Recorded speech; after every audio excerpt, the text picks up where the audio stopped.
Welcome back. Another episode of RX Radio. Super interesting conversation today. Couldn't be happier and more grateful to have the brilliance of Dr. Joe Zundell on the podcast. Dr. Joe, or Dr. Joseph, being super professional, PhD cancer researcher with a lot of intersection right now in the health and wellness, longevity space, and the fitness industry. Basically, as influencers get older and they need to find bullshit ways to make money, they are looking to the longevity space. And one of the biggest enemies in the longevity space, has been for a long time, is the field of study of cancer and cancer as a pathology. So no one in my network has a better understanding of cancer than Dr. Joe. And we go into some common practices, some weaponized misinformation, how to spot the red flags of people out there using the title of carcinogens to demonize, and what should we be paying attention to. Really great story, great storyteller. Couldn't say enough, or can't say enough good things about Joe. Really appreciate him taking the time and opening up on his personal relationship with the field, how he got into it, and how that sort of affects his day-to-day operations. I think it's just this episode brings a lot of clarity to questions you might have around such a common deadly disease. Very realistic boots on the ground approach as he's in the lab daily, kind of studying these things in various ways, shapes, or forms. We get into all that in the podcast. So huge thanks to Joe for coming out and lending his brilliance to the episode. It might be a little bit of different flavor for you guys, but PhDs are a special breed, and especially PhD oncology research. Really, really special stuff. So huge thanks to Joe for coming out. Hope you guys enjoy the episode. Reach out to Joe on Instagram. All his info is in the show notes. Super resourceful guy. I leaned on him a handful of times for some people in my life who've been diagnosed with cancer. Very, very generous. When he says it on the show, he means it. So again, huge thanks to Joe. Hope you guys enjoy the episode. Lundy, hit it.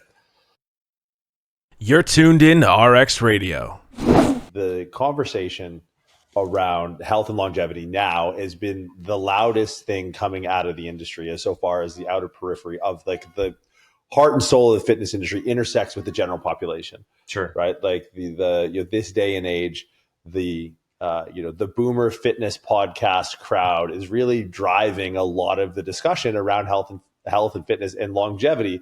And there's probably, in my opinion, at least this was kind of like how I thought growing up, there's probably no bigger impact to longevity than cancer. Enter Dr. Joe Zundell. So for those unfamiliar with your background and why the preamble is leading right to one of the most horrific diseases known to mankind, could you give us just a little bit of a brief background and why this is the lead in for the conversation today? So I mean, there's obviously a lot of information in this space in terms of health and wellness about how we can all be consuming specific diets or whatever to try and reduce our risks for cancer. And most of the time, at least on social media, there are a lot of people that have platforms that don't necessarily deserve them, in my personal opinion, that assume they know certain things about scientific communications regarding health and wellness in the attempt to reduce disease risks. But they have a very poor biological understanding at best. And that, of course, makes it very challenging for me to try and educate people. Because, obviously in the age of conspiracy theories, it's hard to educate when there are deep ingrained beliefs. It's hard to educate science. So that's kind of where I operate on social media. And I do have, significant training in terms of understanding how, biology works in relation to the human body, but obviously more so in the context of diseases like cancer biology, as that's what I got my PhD in. So run it back as far as what sparked your initial interest in that as a field of study. Because I always think intentions are important. What Sure. was it about? Now, obviously there's probably numerous anecdotal reasons why someone might get into it, but what was yours in particular as far as no, this is something that I want to know more about? Yeah. I mean, no kid grows up, wanting to be a cancer biologist. I can tell you from the get-go, when I was young, I mean, I've always been interested in biology. And I wanted to be a marine biologist for a long time. Actually, even since I was probably 10 years old, I was just fascinated by the ocean. And, I pursued that track until towards the end of high school. I initially wanted to go to school to be a marine biologist.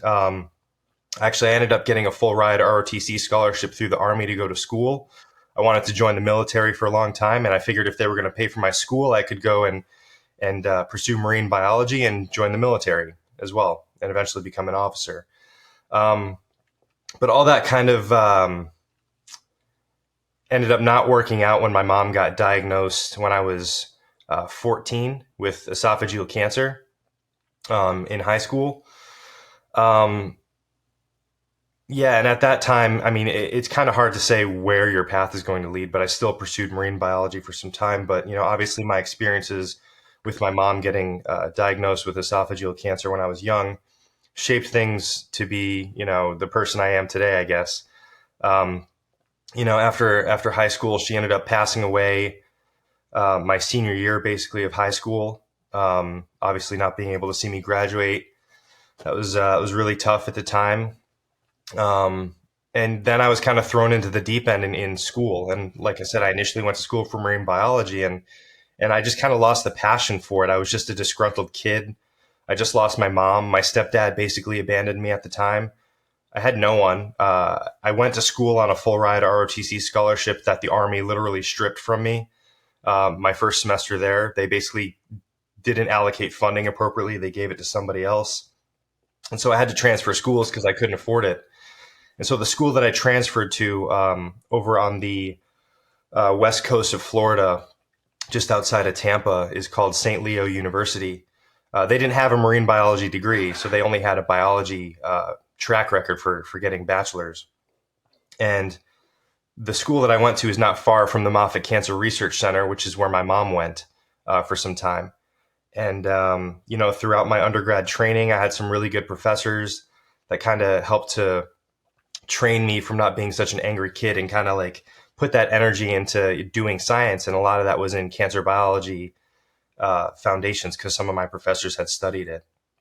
And, fast forward a few years, I kept down that cancer biology track, eventually got into Moffitt Cancer Center as a technician. That lab moved to Philadelphia in the United States.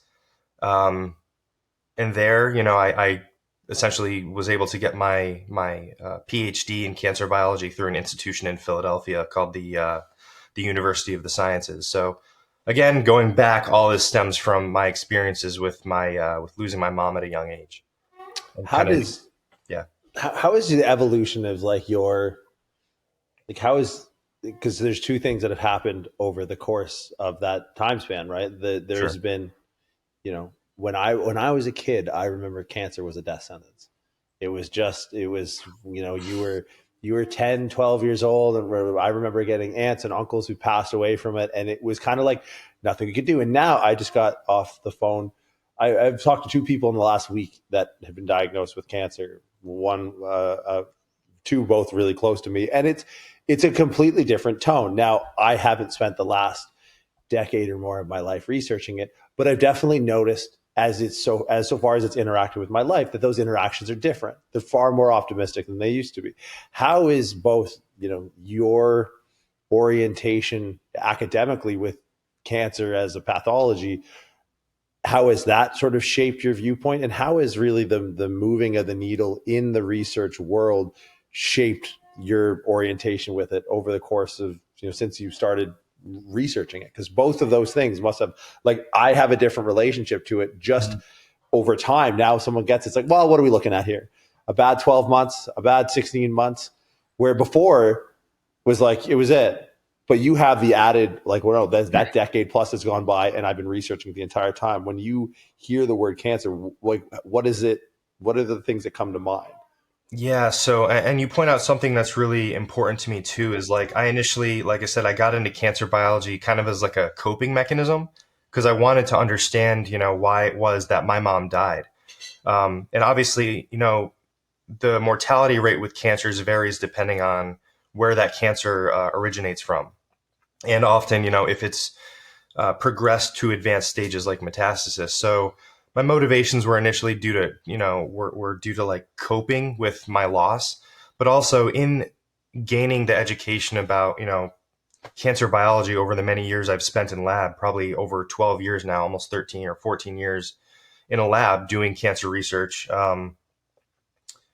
It's made me feel a lot less hopeless because I'm starting to understand that there's a lot more that we can do, especially nowadays with technology, as we've advanced, than we were even able to do 5 years ago. It's just that this field has changed rapidly, and as a testament to the technological advances, we now have a lot of treatments that have made this disease, dare I say, curable in many contexts. Even we've already cured cancers in many different types of people through a variety of different cancers, but now the treatments are becoming so specific and controllable that the chances of a cure rate are a lot higher, depending on obviously where the cancer is.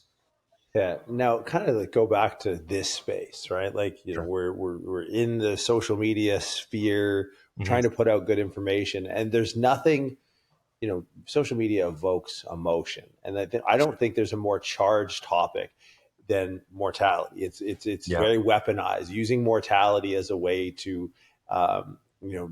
drive home some sort of severity of an intervention. If you don't do this, you will die.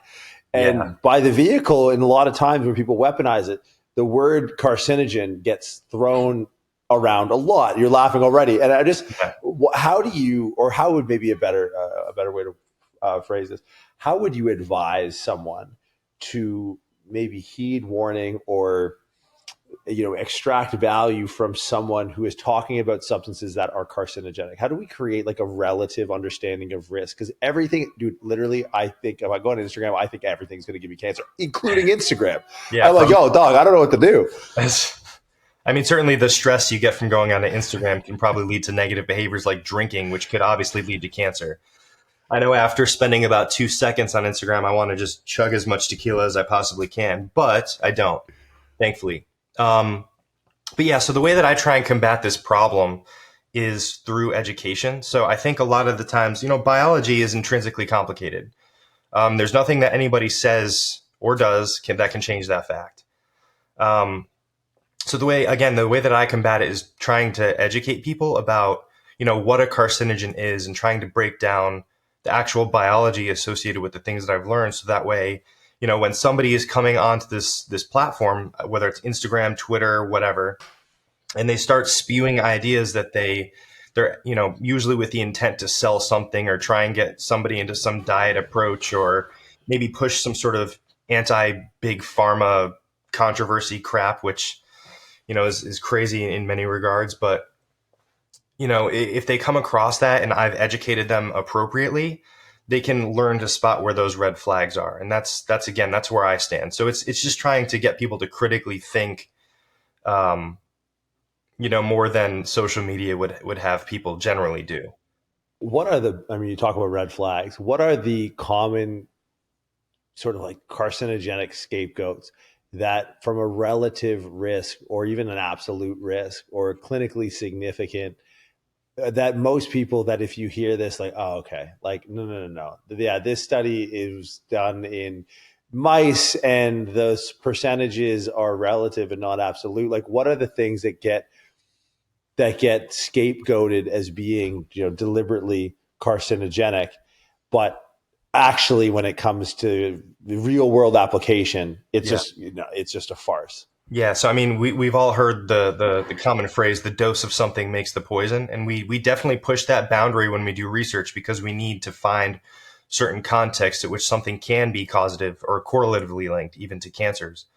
So, some of those red flags that people can spot online would be, commonly misuse of words like autophagy, or, the word toxin.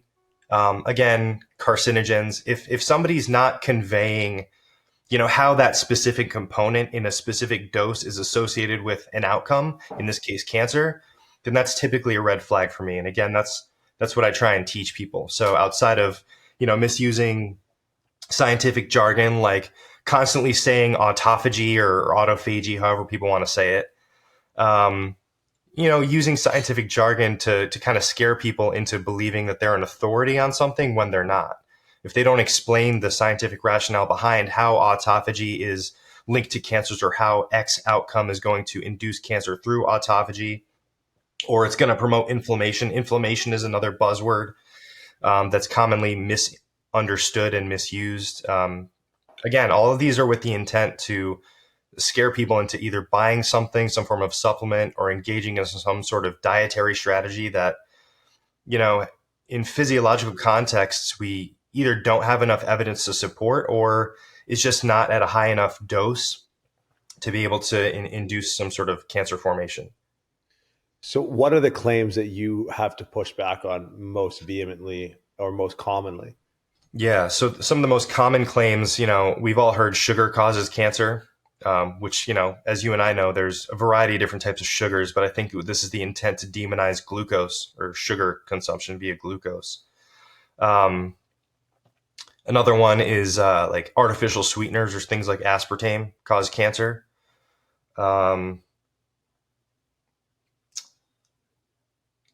Again, one of the other most common things I would say is probably this again, chronic misunderstanding of what inflammation is, and just how important it is, and also, how we can control inflammation to some degree. And again, these things are pretty complicated, so that's what I just try and break down for people in a relatively simplistic manner, and it's very hard to do. Yeah, sorry. What about on the other? What about on the other side, right? Because there's another market for like, hey, we got the grass green on this side. We'll get you clear.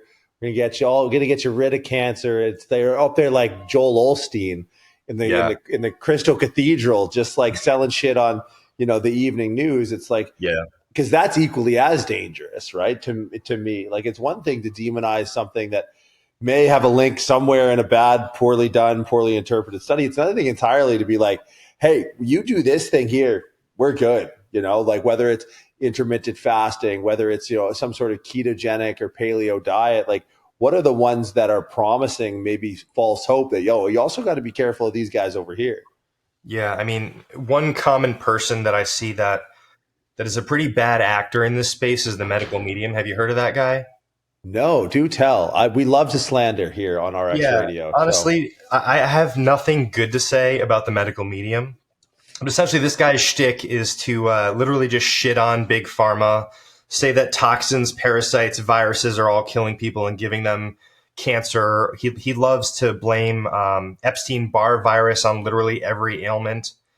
And again, he has a New York Times best-selling fucking cookbook that you can go pick up right now at Barnes and Noble, probably next to fucking Gundry's shitty cookbooks. You heard of Gundry? No, I don't cook. I'm literally letting my Uber Eats driver in right now. He's delivering a bunch of cancer. Yeah, it's pretty bad. But like, there's a lot of these bad actors that go on social media and they literally just spew scientific jargon. With like, you can, even from the simplest context, like I can go and Google Epstein-Barr virus and cancer and get very specific information about what cancers are associated with it, and even mechanistic details as to why. I know how to look for those things because I've been trained. But the layman, the standard person who has zero scientific training, which is most people, and this isn't me putting myself on a pedestal either, but most people don't have this training. It would be like me coming into your gym, expecting that I'm going to have significant ability to lift more than you without having put in the effort to do so. So a lot of these people, when they see these claims that this guy's putting out, they don't have the wherewithal to be able to do the effective research that's necessary to understand how the things that they're saying are related to disease. But again, a lot of this intent is to sell some sort of a cookbook, some supplement regimen, and in general, just make people fucking scared about literally consuming anything or just being out in the world. There was even one medical medium episode where he was shitting on scented candles. Like he's like, oh, there's a bunch of toxins in your candles that when you light the candles, you're breathing in toxins. So like, what, do I just not buy candles, or do I just not breathe air? I lived in Philadelphia for some time. I'm fairly certain the air in Philadelphia is significantly worse than a fucking scented candle. So like, what are we doing? So there's like these polarities, these bookends of like, there's a bookend on one side where it's like, hey, we have absolutely these audacious claims that this is going to cause cancer, and we have these audacious claims where this is going to prevent cancer. Yeah. but certainly there are substantial, reasonable claims to be made in the middle of the aisle. So from like a research evidence-based perspective, what Yeah. are the things that you find yourself advising most on of like, hey, actually, your best bet off the research for, and I'm sure it's different for pathology to pathology, but these are the big rocks on either side. On a prevention side, and on maybe an avoidance side, as far as like, look, if you this could give you cancer, don't do this, and if you do this over here, maybe you decrease your risk a little bit. Yeah. I mean, the most basic things that I tend to focus on are the things that people realistically already know in terms of prevention, which is, exercise. Any and all forms of exercise, whatever you decide to do, as long as it's consistent exercise, we've seen throughout the literature that that's going to have considerable ability, very strong ability to reduce your risks for not only cancers, but literally any disease, especially when combating things like obesity, which is linked to a variety of different cancers. So even outside of exercise, it's the basics again, trying to reduce or minimize alcohol consumption. Because when you consume alcohol, alcohol is broken down in the liver and forms a carcinogen in the metabolic breakdown naturally of it. And so if you drink alcohol, because the enzymes break down alcohol in the liver and it produces a carcinogen, the increased likelihoods for people who drink alcohol are greater for liver cancer. So that should make sense to people. Not all cancers, but liver cancer being one of them. And again, things like cigarette smoking. Obviously, if you're inhaling something that is lit up on fire and you're inhaling it into your lungs, obviously you increase your risks for lung cancer. Again, these basics, and there's tons of research out there to support these premises, but people want to get, a little bit into the weeds a bit in terms of the mechanistic stuff, because it is intrinsically interesting. And I often find myself doing it too, but I try and bring people back to reality as to like where these mechanisms can be applicable. And a common space that I see this in is in the diet space. Again, there are a lot of people online and even out in the world that will tell, cancer patients, you should probably go on a low carbohydrate diet if you have cancer. But the thing is, like, that's only going to be helpful for a handful of specific cancers. So as an example, let's say like I had pancreatic cancer. Now, if I go on a low carbohydrate diet and I have pancreatic cancer, the research shows that that could potentially be effective. And we're investigating things like ketogenic diets right now in clinical trials as to whether or not low carbohydrate diets can change the metabolism of pancreatic cancer cells.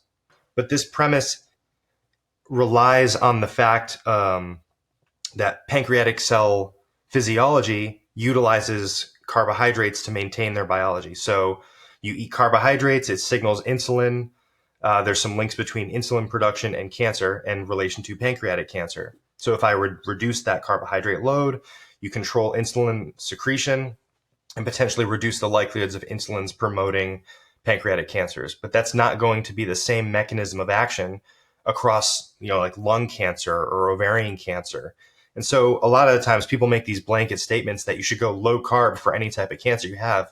But we need to understand the context about which cancers are going to be more affected by specific diets. And I try and teach those things too, like where fasting can be helpful, where ketogenic diets can be helpful. Does that make sense? No, for sure. But like now on like the habit side. So obviously avoiding smoking, alcohol. Unfortunately, these still things, and there's parts of the world which are like, whenever I travel around, I'm always floored by how many people still smoke cigarettes. Like, my parents smoked until the day they figured out they were pregnant with my sister, and then they stopped. Yeah. Like cold turkey, because they didn't know any better. It was the, Yeah. it was the 70s. We're You've chill, learned a lot, whatever the fuck. You look Yeah, cool and when you smoke, so cool. Like that's one thing that research has definitely proven. Yeah. So we talked about Jim Croce off here. Jim Croce definitely smoked. There's no way you can look that old and also be 30 years old. Right. R.I.P. Now, behaviorally, or maybe even from a supplemental standpoint, what are the things that, outside of not doing the dumb things, what are like kind of the smart things where we can be like, hey, do this, take this, have this activity, this habit, this ritual? What are the things that really kind of move the needle on that side? Yeah. I mean, in general, I try and tell people not to rely on supplements for their nutrition. But if there were some supplements that I would suggest people do take in modern society, Again, it is going to vary depending on like socioeconomic status. Like if I'm somebody that, has a decent amount of money and I have good access to good health care and a diverse, rich array of nutrients, in general, I'll stray away from using supplements. But I don't have that luxury in the United States. We're capitalist, and the United States doesn't put too much effort in the infrastructure of our healthcare system. So, I do take something like a multivitamin. I would suggest most people take some form of a multivitamin, or even something like omega-3s and vitamin D to help support like, fat metabolism and in general, like skin health. Because, obviously your skin's a pretty important organ associated with your immune system. Excuse me. But again, I try not to tell people to take supplements because I think it kind of misses the forest for the trees if they can get their appropriate nutrients through whole foods. But another one I also like to focus on is fiber consumption because I think most people aren't consuming enough fiber.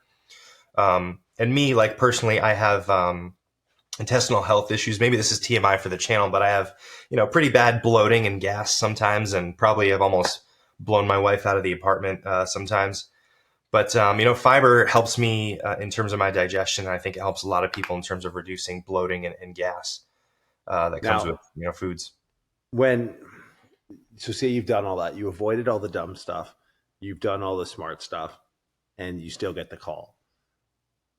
One of the things that I'm always, every time cancer intersects with my life, there's something new on the treatment side. It seems to me like before it was just chemo. Yeah. Now, like talk a little bit about like treatment and without going into specifics of particular tissues that are involved, but like what are protocols? What does it look like? What does it look like when someone gets cancer? Like what does how does this treatment process start, and what is a general story arc for someone in treatment?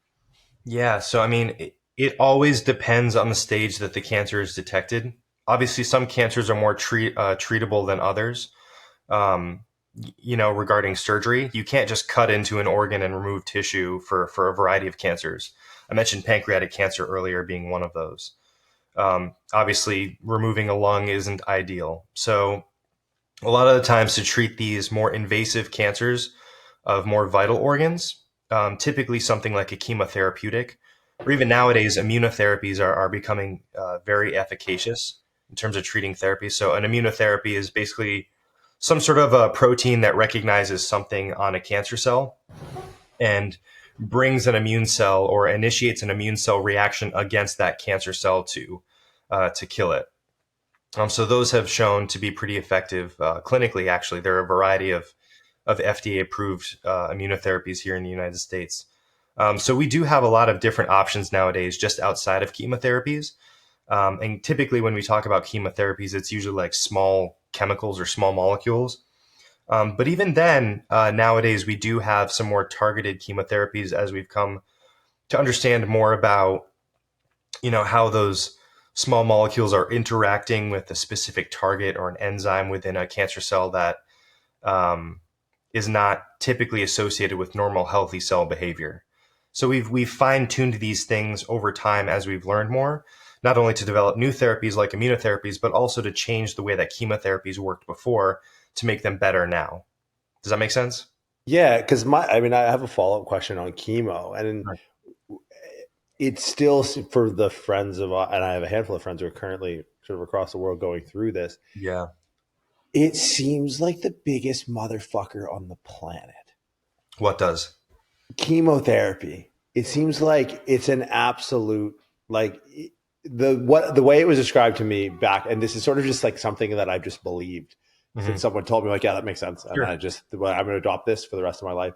It was like the chemo kills the cancer, and the hope is that it kills the cancer before it kills the person. Yeah, I mean, and that's a very common thing that I've heard too. So it's kind of challenging to address this too, because I think a lot of this misunderstanding comes from, and it's not necessarily a misunderstanding as it is like just general confusion. Again, if you're not in biology, I wouldn't anticipate you to know, how these molecules are produced. But a lot of this confusion stems from not understanding how these drugs are produced. You can give me any chemotherapeutic, and it's never going to be perfect in terms of targeting almost never going to be perfect in terms of targeting a cancer cell and not a healthy cell.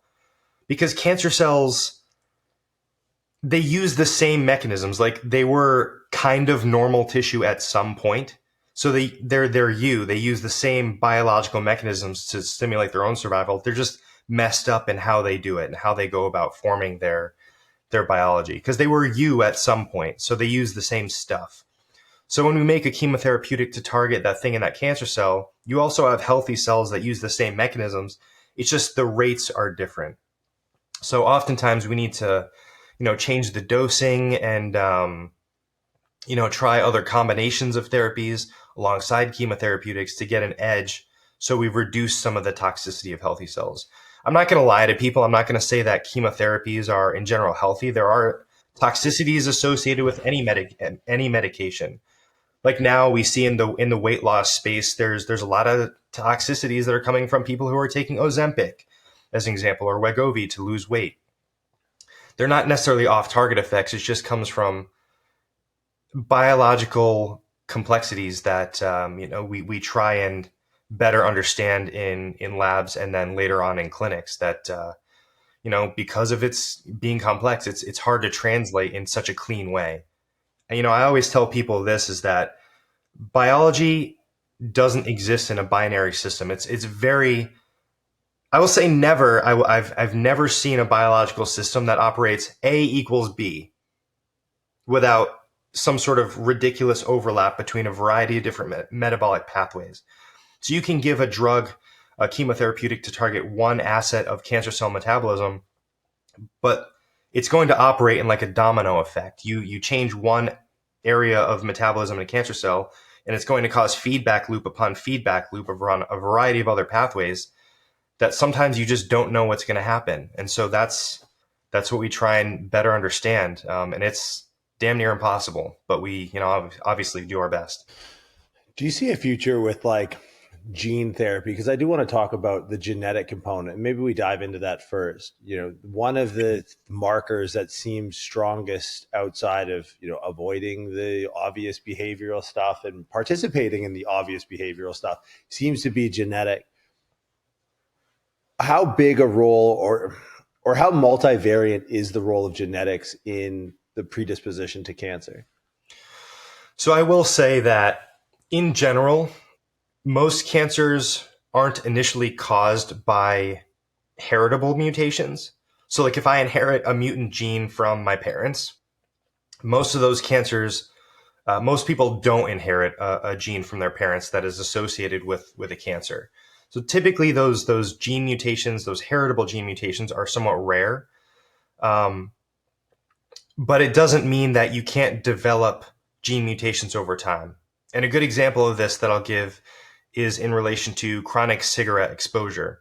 We know mechanistically that people who smoke chronically, like tobacco smoke, that they can eventually, if they continuously smoke, mutate a very important protein called KRAS within their lung tissue.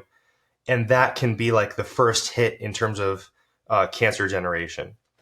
And so often when I try and educate about this topic, I often refer to this thing coined by Alfred Knudsen, actually back in the 1980s, a pretty good cancer biologist.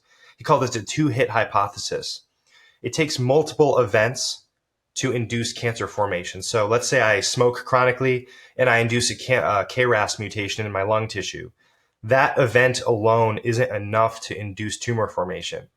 But that event alone can cause a series of other things to go out of whack that can later on induce cancer formation. So the thing that's associated with the metabolism of KRAS can cause a domino effect that can mess up other things, which can either lead to other mutations or changes in metabolic rate, which predisposes that person for cancer.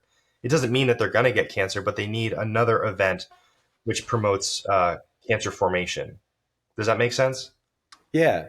Because to me, like I know a handful of people, and I'm sure we all have anecdotes like this. Well, personal is universal, where they by all accounts seemingly did everything right Yeah. and still got sort of that diagnosis. And it's, how is this just something that we're missing? Like, oh no, you actually grew up next to a nuclear power plant, or like you were eating, the salmon that was laden with mercury for 20 years. Like, like how possible or how likely or how often is that? Is that a 1 in a million type thing, or is it really? It's like, no, there has to be this 2-hit mechanism. We just haven't done a good job at identifying what those hits were. Yeah. So the thing is, like, that 2-hit mechanism is only a hypothesis because there's a strong degree of variation between how that works and how it can lead to different cancers forming. So as I'd mentioned, there's a very small degree of cancers that initially begin entirely genetic, or heritable mutations that begin entirely genetic. Most of this appears to be environmental. And this isn't to say that like cancer is anyone's fault. So like somebody that appears otherwise healthy can get cancer at any moment in time. Um, again, it's not to say that it's their fault. It could be a variety of different things that they were exposed to that they may not have been aware of. A lot of times it's viruses, right? So like there are certain viral implications associated with cancers. So like HBV is a virus that attacks the liver. And so it can predispose somebody for something like liver cancer. Epstein-Barr virus is associated with cancers of the oral mucosa, and even things like esophageal cancers. So these things, like, there's only so much you can do about them. It's not like you can go around in your society and every time you see Epstein-Barr virus or HBV or HPV or any of these viruses strongly associated with cancers, it's not like you can just close your mouth and close your nose and hide from them, So it's really not anyone's fault. And so there's only so much control we have in our society. And that's why, like, I try and preach those basics, because those are the things that people can control, how frequently and we're sleeping, the quality of our sleep, how much alcohol are we drinking? Are we smoking? Do we live in a polluted city? Can we control that somehow? Are we exercising? Are we sedentary? Those very basic things that seem to get lost in a lot of these fancy mechanisms that people try and push on modern society. It's, again, I think the basics that matter.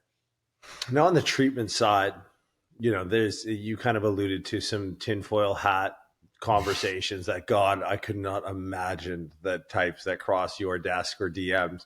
But maybe talking a little bit more realistically, given like the multimodal, multivaried implications that cancer can have from tissue to tissue, is cancer a disease that has a cure, in the sense of like, oh, we got one right here. Hold on, there, it's done, right? Yeah. Or is it something where it's like, no, we're gonna cure. This is the cure for small cell carcinoma. This is the cure for oat cell carcinoma. This is the cure for a chondroblastoma. Like, does every flavor of cancer have to have its own cure, or can it potentially be like, actually, there's an enzyme here. If we just do this, we figure out that, we're sweet? So it's extremely hard to cure any cancer from any perspective. Obviously, some are more treatable than others. I will say the most treatable cancer is testicular cancer, but that doesn't mitigate the dangers of having testicular cancer, because obviously, depending on when you detect it, it can metastasize, things like that. But every cancer has its own treatment. Now, there are some overlapping mechanisms between cancers where you can use the same treatment that's used in lung cancer to treat, brain cancer, or the same treatment that's used in ovarian cancer to treat breast cancer, because of some overlapping physiology between the two organs, and the cancers that tend to develop there. But, between patients, they're going to have varied rates of success, just because there's, as I said, biology isn't binary. Depending on patient to patient variability, you can give them the same thing if they have same cancers, and they're going to respond completely different, because essentially the metabolism associated with the thing that you're targeting, or the immune system, is going to be highly variable between people. And so I often tell people this: one person's cure, even if they have the same cancer, may not even touch the other person's cancer, even if they have the same cancer, just because of that variability between people. So we try our best to tailor approaches and, um, increase our success for treating specific cancers, but because of that variability, it's damn near impossible. So we don't ever go in saying we're gonna cure this cancer, even with cancers like testicular cancer, which have the best chances of survival. Um, there's always that chance that you're not going to be able to treat it, or that you've caught it a little bit too late and it ends up metastasizing, and then it becomes a very complicated disease, despite it being in an area of the body that it was relatively easy to treat or even surgically remove. Does that make sense? Yeah. What are the frontiers on the treatment side, right? Like I remember hearing about immunotherapy. I don't keep my finger on the pulse of this type of thing. Sure. So whenever it crossed my desk, maybe 4 or 5 years ago, I'm sure it long predates that. So if there's chemotherapy, radiation, immunotherapy, there's been a lot of talk in the regenerative medicine space, in the peptide world, in stem cell world, in exosome world. What are there new frontiers, or what are the new frontiers, if any, when it comes to treatment protocols, looking outside of kind of these commonly practiced, well-researched treatment practices that we have? Yeah, that's a great question, and I don't truly know how to answer it, because a lot of the newer therapies have built on older models. So, as an example, within the immunotherapy space, which typically you use an antibody to suppress something that the cancer cell is putting more of on its surface to enable the immune system to target it more effectively and kill it. But nowadays we can use these thing called bispecific antibodies. So if you have an antibody, it's typically like a Y shape like this. You can design synthetically an antibody to have one arm that targets something on the cancer cell, a tumor antigen, and you can design the other arm to target a specific immune cell that you want it to interact with. So let's say, and these have already been FDA approved. There's bispecific antibodies that will recognize this receptor called PD-L1 on the cancer cell, and then the other arm recognizes a CD3 receptor on a T cell. And if I can bring the T cell in proximity to the cancer cell that recognizes this PD-L1 receptor, I can increase the likelihood of that T cell recognizing and killing that cancer cell.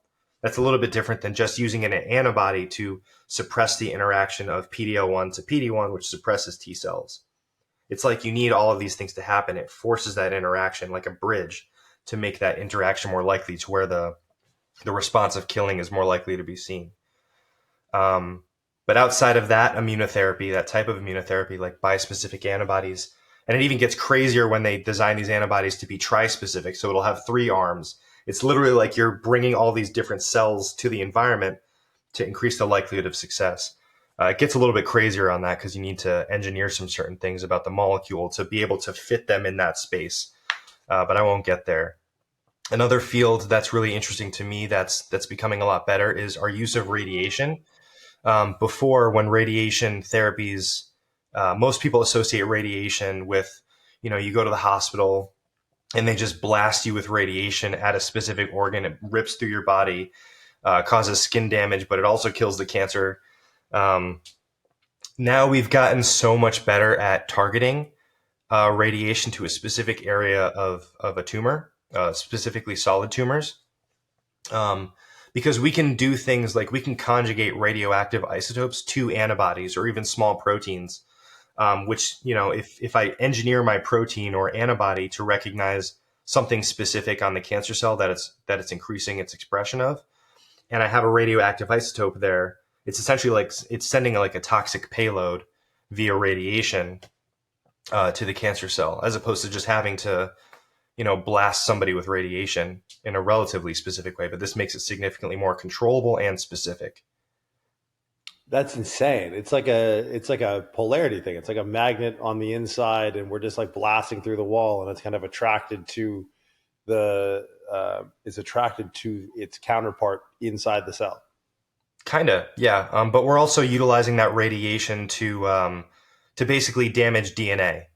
A lot of cancer cells are messed up in the way that they repair themselves. So if we can cause double-stranded DNA breaks, it'll essentially commit the cancer cells to die. So that's where we use targeted radiotherapy most often. Now, on the non-invasive treatment side, like maybe we Mhm. call it, go as far to say like the adjunct therapy side. Someone is current. We discussed this. We connected over this a few weeks ago, Yeah. anecdotally.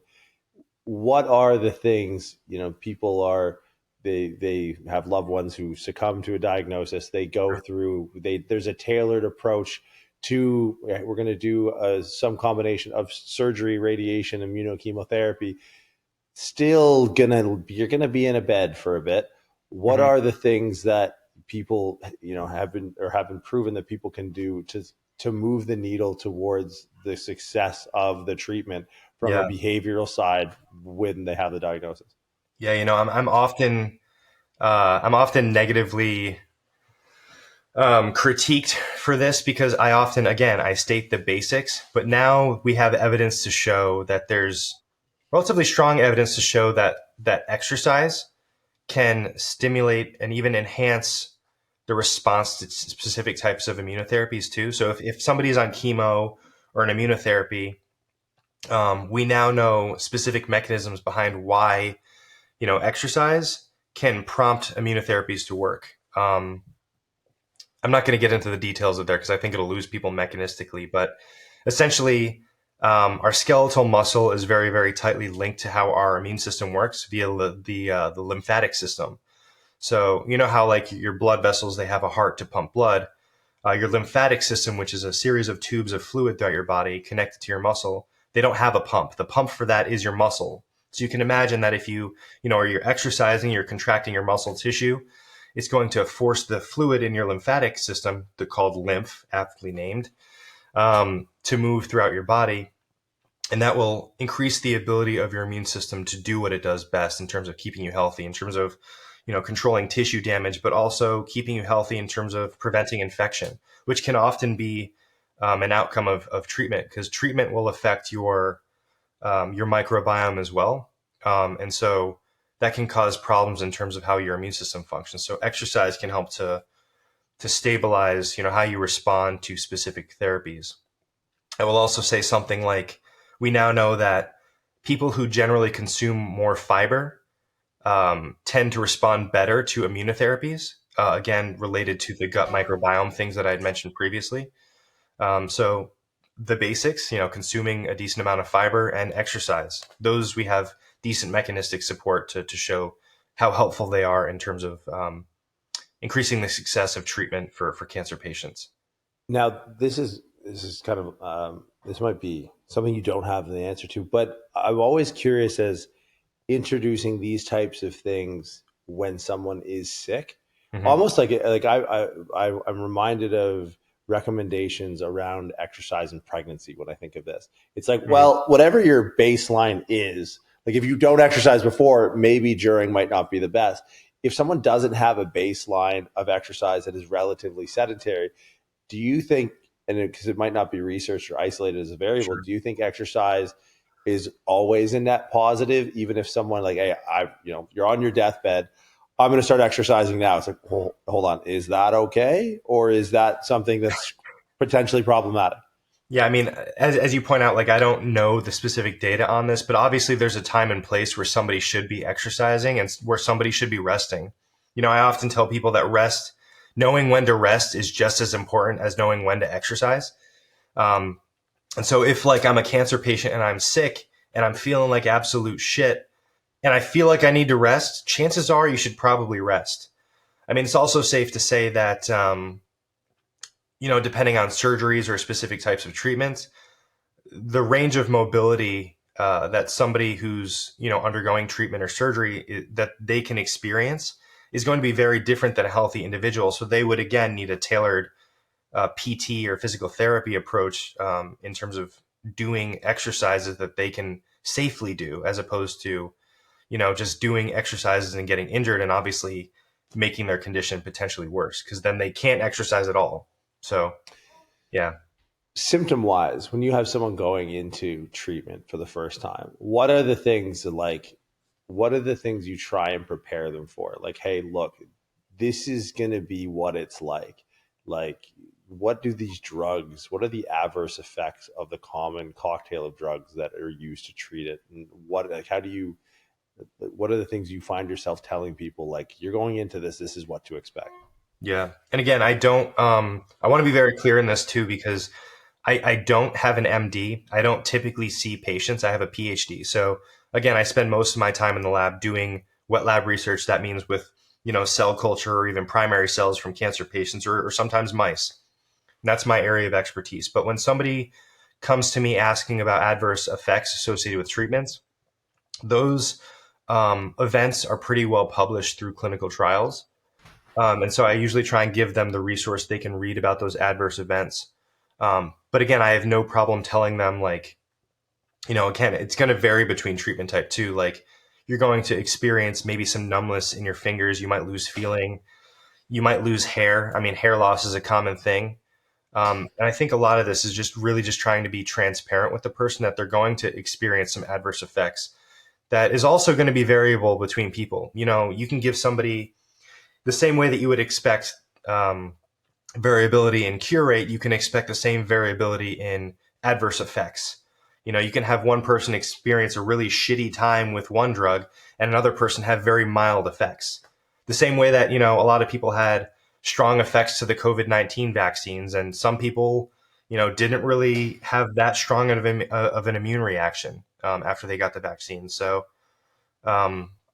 same sort of premise there. And I just try and be honest that they could experience certain adverse events, but they may not.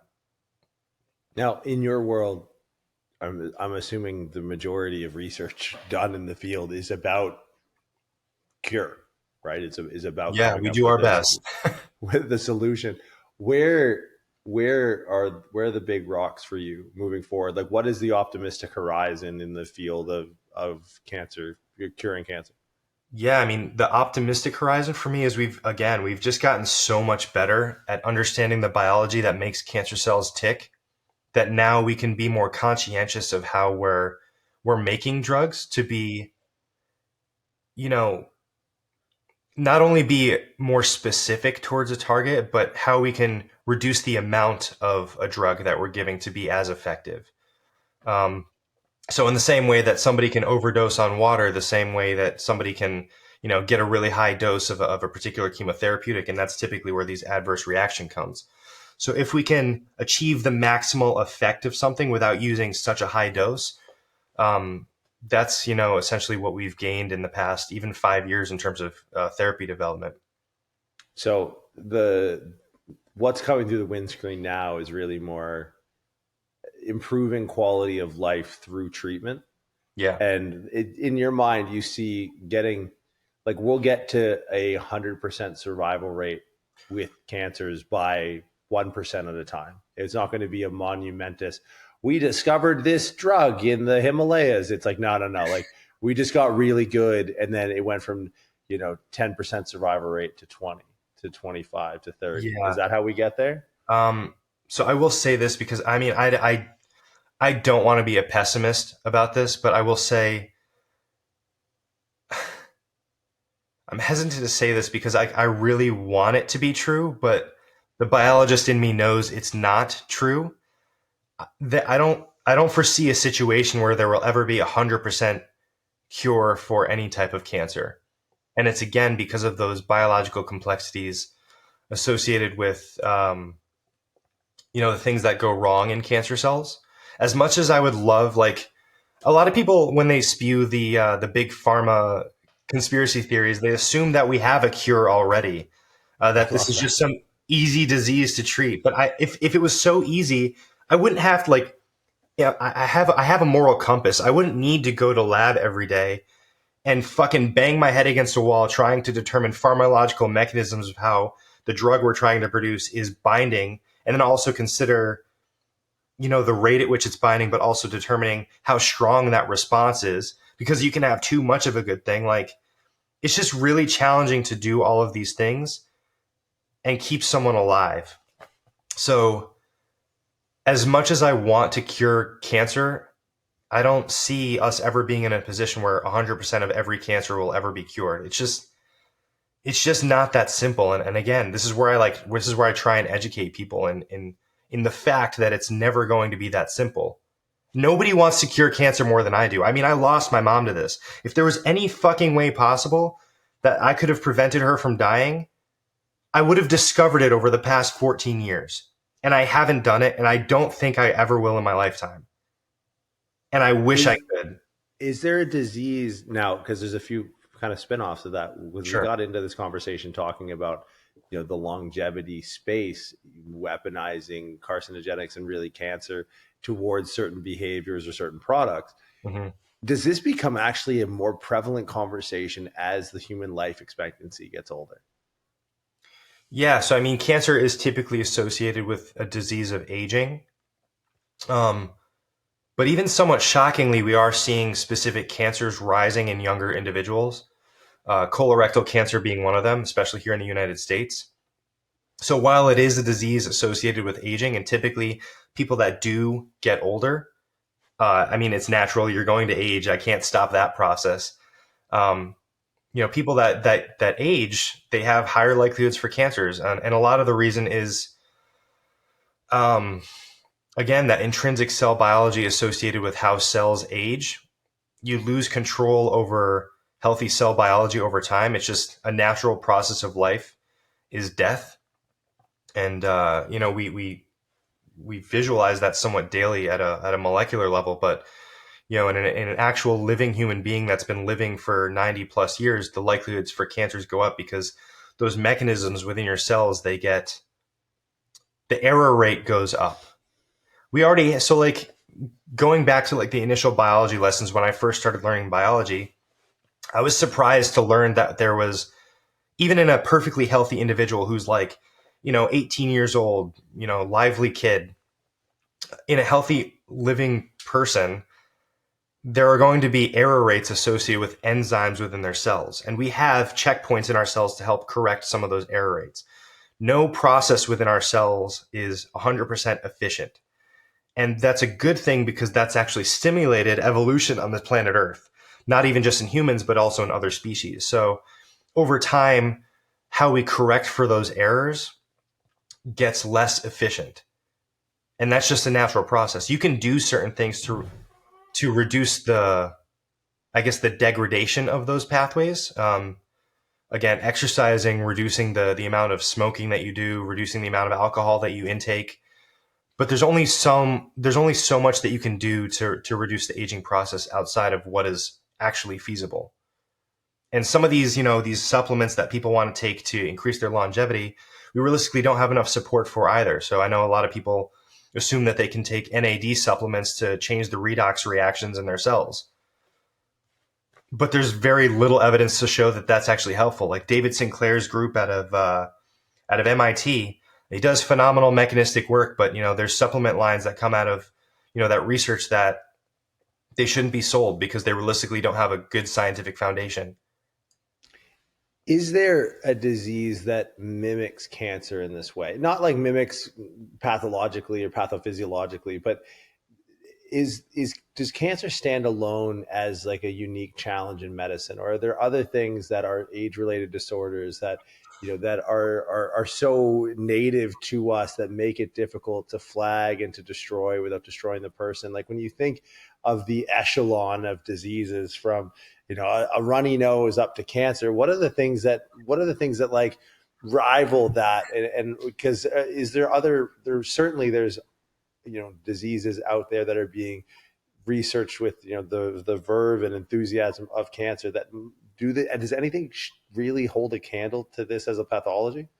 So, I mean, there's only so much I'm going to be able to know outside of the pathology of cancer because I don't study like Alzheimer's. I don't study obesity at lengths outside of its relations to cancers. But every disease comes with its own etiology and has its own mechanisms. Now, I will say this, that you don't just get cancer one day. Again, unless you have those really strong genetic predictors, it's not like it's going to initially lead to cancer. You're going to have other problems typically first. And that's why something like obesity is strongly linked to about 13 different types of cancers. So there are things that we can do to reduce risks for cancers by like, obviously reducing obesity. But again, like I said, you don't just get cancer one day. But when you do get cancer, at that point during the development of any disease state, so let's say you drank a lot, or let's say you didn't drink a lot and your family has a high predisposition for non-alcoholic fatty liver disease. You've probably heard NAFLD before. So even independent of whether or not you drink alcohol, if your family or whatever environment you're in, you have a higher likelihood for non-alcoholic fatty liver disease, it's going to increase your likelihoods for liver cancer in a similar way that chronic alcohol consumption will. Now, the mechanistic underpinnings are going to be slightly different in terms of how that cancer forms, but the overall outcome is hepatocellular carcinoma, and there's going to be overlap between the mechanisms that make that cancer work. So again, it's hard to say how that varies across disease state. How does knowing what you know affect your life? I don't think anyone's ever asked me that question. Great. And I think honestly, it's actually quite depressing in some ways. Oh, jeez, I'm so sorry. No. I'm answering you honestly. It is quite depressing. I'm no pariah. Like, I'm not a genius or anything like that. And I will say it's depressing, but it's illuminating, because if I know what's realistic and I know the things that are likely to go wrong, I can do things that are going to reduce my risks of the shit hitting the fan. You know what I'm saying? So like, there's a very important phrase that knowledge is power. Obviously, I think everybody has heard that phrase. And with great power comes great responsibility, Spider-Man, There's a lot of truth behind those statements. And I think with great power comes great responsibility, as I said. So like, I feel like that in part is my kind of superpower. Like, I have this responsibility to try and educate people as best as I can. And I think that's a lot of the time where the stress comes from too, is like, I can understand these things at the end of the day, but if I can't reciprocate those ideas to other people in a coherent way, then nothing I do makes sense or is worth it. If you could photocopy a version of your life where you were a marine biologist, how do you think at a personality level you'd be different? Because it's like, I don't know. When I think marine biology, I think George Costanza and the Titleist episode where he pulls, right? Like, it's like, I know my lanes. Is that a Titleist? It's like, because I think, that's a very transparent, that's an honest answer. And from a personality, from a worldview, I am who I am very much through my work. Anyone who really tries to push their envelope in their particular field do you ever wonder, like, I wonder what, I'd be on a boat in the Arctic right now, but I probably wouldn't feel this way. Like, how do you feel like your research in such a morose, you're not going to be reminded of your mortality in a boat? Well, that's debatable. You ever be out on a boat at open sea, my friend? I'm from the island of Newfoundland, sir. All my family's fishermen. Viking, so. No, but to me, it's like, you clearly have such an invested interest and have a particular knack for the sciences. But as a byproduct of that, it's like, if you look into the abyss starts staring back. Like, have you ever thought about how that's affected your like development as growing from like an angsty kid to like this respected? Absolutely. So like, if I was still a marine biologist, I'm fairly certain I'd think the same way, but I would just be a marine biologist.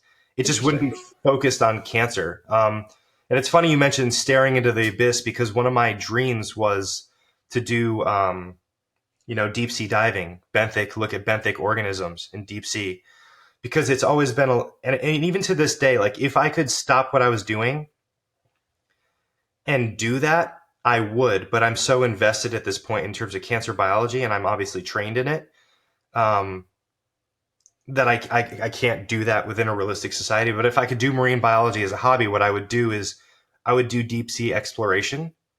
And it's always been a longstanding goal of mine to, try and identify new species, because we know a lot less about the deep sea than we do about basically our own solar system, largely due to physical pressures of being, under that strong pressure of water.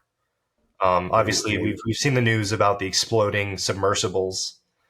Yes, hilarious. Yeah, partially hilarious. Yeah, Yeah, sorry, that's but the 100% part of my brain goes. That's kind of funny. yeah, I mean, they were absolutely stupid, but there are physical limitations that disable us from analyzing the bottom of the ocean from a very large perspective. Yeah, and so my ideologies would definitely change, but I've always had this fascination about new territory, and for me, I approach that same ideology with how I go about cancer, just trying to be as thorough and as rigorous as possible. It's just now I study cancer cells, so for me, those new organisms are new pathways or new treatment modalities potentially. What if, These calling are it fun right questions. now, thank you. What if Dr. Joe Zundell, marine biologist, cancer researcher, finds the cure for cancer in the bottom of the ocean? It's That's funny where you I put. Shut the fuck up. What are you about to say? It's funny you say that because again, that was part of my dream for a while was that I would go to the bottom of the ocean and examine organisms to purify materials to better treat cancers.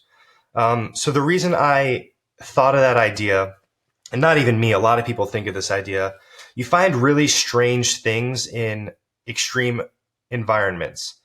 Um, we call these organisms extremophiles because they live in extreme environments.